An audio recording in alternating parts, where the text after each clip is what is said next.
¿Quién como Jehová nuestro Dios, que se sienta en las alturas, que se humilla a mirar en el cielo y en la tierra? Él levanta del polvo al pobre y al menesteroso alza del muladar, para hacerlo sentar con los príncipes de su pueblo. Él hace habitar en familia a la estéril, que se goza en ser madre de hijos. Aleluya. Dios los bendiga. Quisiera en esta hora hablar acerca de esta pregunta que se hace aquí en el Salmo 113, verso 5, y a partir de ella pues desarrollar el tema que se desprende de esta pregunta. ¿Quién como Jehová nuestro Dios? ¿Quién como Él? La verdad es que este salmo rodea una situación que bien podría calificarse como una difícil o una triste, precisamente como la situación que está gobernando el corazón, los pensamientos de la gente hoy en día. Porque en los medios no se escucha otra cosa más que tristeza, dolor, muerte, suicidio inclusive, desesperanza, tristeza por las cosas que se viven o por las circunstancias que se ven venir. Ignorar la tristeza y el dolor de la gente pues no sería sabio. Ignorar, por ejemplo, que a veces tenemos que vivir momentos de dificultad, de tristeza y de dolor tampoco sería lo más sensato. Tendríamos entonces que entender que la raza humana, el ser humano, vive experiencias como estas. Claro, se agravan más cuando los medios provocan una percepción acerca de la situación todavía más grave. Pero bueno, nosotros hemos intentado observar hacia arriba. Y el observar hacia arriba, es decir, observando a Dios y creyéndole a Él y mirando en las Escrituras lo que Él habla acerca de situaciones semejantes a estas, a nosotros los creyentes del Evangelio lo que nos da es esperanza. Y podemos seguir confiando en nuestro Dios. La situación actual de la raza humana inclusive ha llevado a la gente a maldecir su condición. Muchas personas, por ejemplo, hablan acerca de su propia vida, del día de su nacimiento, con palabras soeces, vulgares, groseras. E inclusive ellos se atreven, algunos de ellos, a maldecir a Dios. Nosotros, al contrario, vemos en cada circunstancia difícil una oportunidad para que Dios se glorifique en nuestras vidas y en las vidas de las personas que nos rodean, porque nosotros también estamos dando testimonio de quién es nuestro Dios. En esta situación en la que nos encontramos hoy en día, seguramente muchos lamentarán aún más su condición, porque reconocen su limitación y reconocen sus problemas, pero aparte de eso observan a su alrededor y de pronto pueden ver a alguien que podría ayudarles en alguna medida y en alguna circunstancia muy particular. Pero muy posiblemente muchos de ellos pues, no quieren ayudarles.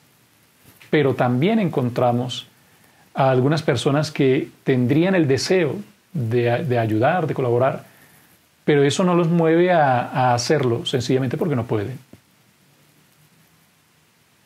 Quien puede, no lo hace.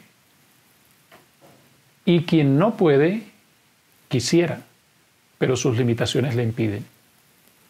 Es entonces que nosotros podríamos hacer la misma pregunta que hace el salmista en este versículo. ¿Quién como Jehová nuestro Dios? Primero lo que tendríamos que hacer es observar hacia el cielo. ¿Quién como Él? ¿Quién como Él? Realmente no hay ninguno. Pero si no hay ninguno como Él, ¿por qué no hacerlo a Él mi Dios? Porque ciertamente no hay otro Dios. Pero la decisión de que sea mi Dios es de cada uno de nosotros. Que Él reine en mi vida, que sea el Señor de ella, que Él pueda dirigir mis pasos. Esa decisión sí tenemos que tomarla cada uno de nosotros. Él debe convertirse en nuestro Dios. Pero la pregunta no termina ahí. ¿Quién como Jehová nuestro Dios, que se sienta en las alturas? Él es alto y sublime. Cuando nosotros, al iniciar una conversación con Él, la iniciamos contándole nuestros problemas. Señor, te cuento que estoy atribulado, pues centramos realmente nuestra conversación en quiénes somos nosotros y lo que estamos atravesando. Es decir, la centramos en el problema. Pero cuando nosotros conversamos con Él e iniciamos de la manera en la que Él nos enseñó, entonces toda la conversación girará en torno a Él, no a mi circunstancia. Padre nuestro que estás en el cielo, santificado sea tu nombre. Tendremos entonces la oportunidad de no ver el problema tan grande, sino de ver a Dios, que Él es alto y sublime y se sienta en las alturas. Pero allí no queda entonces la pregunta, que se humilla a mirar en el cielo y en la tierra, porque a pesar de que Él es alto y sublime, Él se inclina a mirar en los cielos y en la tierra. ¿Y para qué se humilla a mirar en los cielos y en la tierra? Dice la Biblia que hay un propósito del Señor. Él levanta del polvo al pobre y al menesteroso alza del muladar. Ahí sí entonces tendría que el ser humano reconocer su situación. Tenemos que reconocer entonces nuestra pobreza y que somos menesterosos para poder entonces observar a nuestro Dios y humillarnos delante de su presencia. Y si nosotros nos humillamos delante de su presencia, porque para presentarse delante del Señor hay que hacerlo de esa manera, entonces Él nos levantará del polvo y nos alzará del muladar. ¿Para qué hace el Señor eso? Para hacerlos sentar con los príncipes de su pueblo. O sea que no solamente observa al que está en esa necesidad, sino que extiende su mano y hace sentar a aquel pobre y a aquel menesteroso con los príncipes de su pueblo. Es decir, el Señor no solamente, como dice el Salmo, los levanta, sino que Él los pone en una posición privilegiada. Los saca de su problema, les responde y provee para suplir cada necesidad. En la última parte del Salmo, el verso 9, nos enseña acerca de una necesidad muy particular. Verso 9, Él hace habitar en familia a la estéril, que se goza en ser madre de hijos. Aleluya. Esta situación ya no es necesariamente meramente circunstancial. Ya no es un problema, tengo problema de plata o tengo una enfermedad. La esterilidad seguramente en muchos casos es una situación con la que se vive sin saberlo. En muchos casos también desde el mismo nacimiento. Así que no es circunstancial. No se adquiere necesariamente por un problema momentáneo.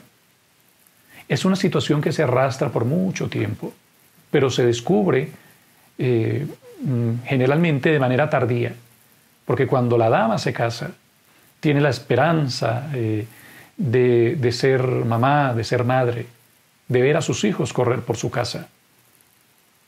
Pero cuando se casa e intenta y lo hace por algún tiempo, pues seguramente entonces empieza a haber tristeza y dolor en su corazón, como lo hubo en Ana, cuando ella descubrió su esterilidad. Pero aparte de eso, cuando ella recibía los señalamientos y burlas de las personas que estaban en casa. La situación no puede ser más triste y más desesperanzadora. Uno observa el futuro y uno dice, pues me va a tocar sufrir. Y algunos lloran y lloran y lloran y lloran y usan la almohada para abrazarla y para llorar. Y se olvidan que hay un lugar donde nosotros podemos llorar con tranquilidad y con seguridad, sabiendo que quien nos escucha sí puede hacer algo por nosotros. Ana lo hizo. Ana fue al templo y lloró, su alma se derramó delante de la presencia del Señor. Podríamos entonces nosotros intentar hacer lo mismo, porque al igual que Ana, su oración llegó hasta la presencia del Señor y Dios respondió. ¿Y de qué manera respondió? Él hace habitar en familia a la estéril, que se goza en ser madre de hijos. Y hay una alabanza al final. Aleluya. Podríamos preguntar entonces nosotros el día de hoy, ¿quién como nuestro Dios? ¿Quién como Él? Ninguno. No hay ninguno como nuestro Dios. No lo podemos encontrar en ningún lado. Alguien que, sabiendo nuestra condición, quiera ayudarnos, pero que aparte de querer, pueda ayudarnos. No hay otro semejante a Él. ¿Y por qué no nos humillamos delante de su presencia? ¿Y por qué no nos presentamos delante de Él? Porque de pronto allí encontraremos el día de hoy la respuesta a toda situación difícil. Y volveremos a preguntar, ¿quién como nuestro Dios? O diremos enfáticamente, ninguno como Él. Yo creo que todos nosotros podemos decir eso mismo el día de hoy. No hay ninguno como nuestro Dios.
Señor Jesús, en esta hora clamamos a ti.